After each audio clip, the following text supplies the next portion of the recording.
2월 28일 오늘 하나님의 말씀은 스가랴 13장 말씀입니다. 7절로 9절 말씀. 만군의 여호와가 말하노라. 가라, 깨어서 내 목자 내 짝된 자를 치라. 목자를 치면 양이 흩어지려니와 작은 자들 위에는 내가 내 손을 들이우리라. 여호와가 말하노라. 이 온 땅에서 3분의 2는 멸망하고 3분의 1은 거기 남으리니 내가 그 3분의 1을 불 가운데 던져 은같이 연단하며 금같이 시험할 것이라. 그들이 내 이름을 부르리니 내가 들을 것이며 나는 말하기를 이는 내 백성이라 할 것이요 그들은 말하기를 여호와는 내 하나님이시라 하리라. 만군의 여호와의 칼은 잠들어 있었습니다. 그리고 그 칼은 만군의 여호와의 짝 되신 메시아를 치라고 하십니다. 그래서 양들의 목자이신 예수 그리스도께서 죽임을 당하셨습니다.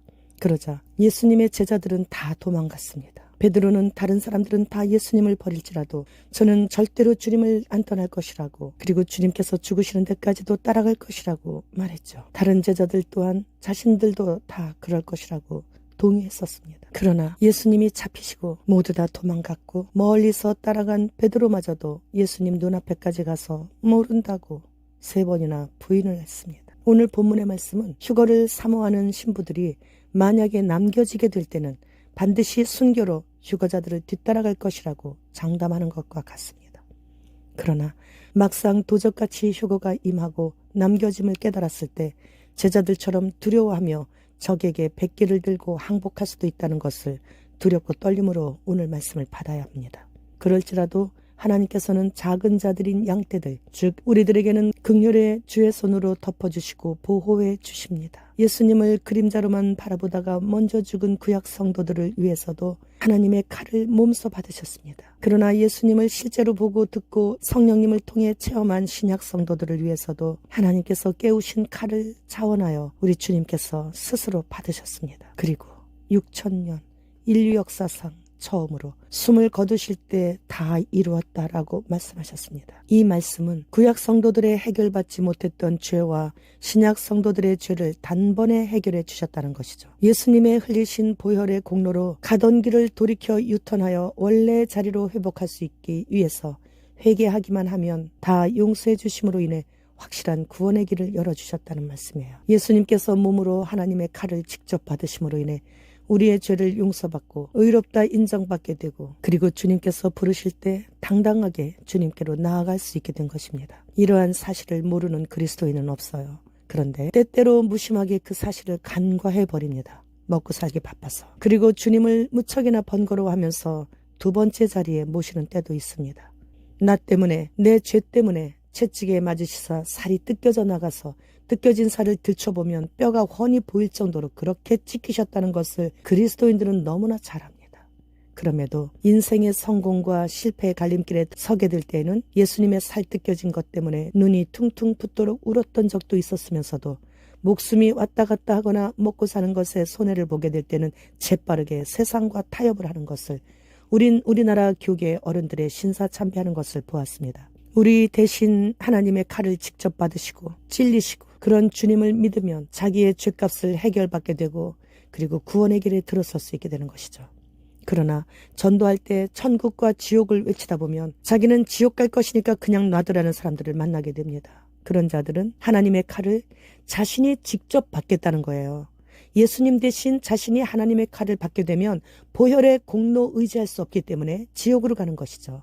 그런데 지옥을 가보지 않았다고 그렇게 쉽게 생각을 하고 말을 하는 거예요. 성경에서 얼마나 여러 번 말씀하셨습니까? 지옥에 대해. 그런데 그리스도인들조차 절대 그곳에 자신은 안 가게 될 것이라고 굳게 믿고 있는 자들도 있습니다. 교회 다니는 것으로 인해 구원을 잃어버릴 염려가 없다고 생각하게 하는 설교로 세뇌가 되었기 때문이죠. 그러니 임박한 휴거를 말하면 이단으로 보는 것이 당연한 겁니다. 7절 하반절 말씀에 작은 자들은 주의 손으로 보호하신다고 하셨는데, 이들은 하나님의 언약을 지키는 이스라엘 백성들을 말하는데, 그들은 이스라엘 온 땅의 3분의 2가 멸망당할 때에도 거기 남아 하나님의 이름을 부르게 해주신다고 말씀하시는 거예요. 그러나 그들은 불 가운데 던져 은같이 연단하여질 정도의 험한 고통을 겪습니다.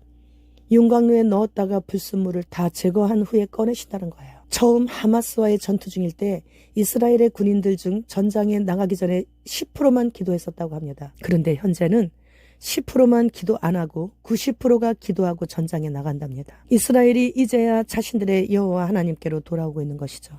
그리고 그들은 전쟁 끝나고 집에 돌아가면 우리의 여호와 하나님께서 전쟁 중에 어떠한 기적들을 우리에게 행해 주셨는지에 대해 간증할 것이 너무 많다고 여호와를 기뻐하고 있다고 합니다. 이번 전쟁은 그러므로 인해서 화가 변하여 복이 되는 것이죠. 육적으로는 너무 힘들지만 영이 살아나게 되는 계기가 되는 것이에요. 1절 말씀.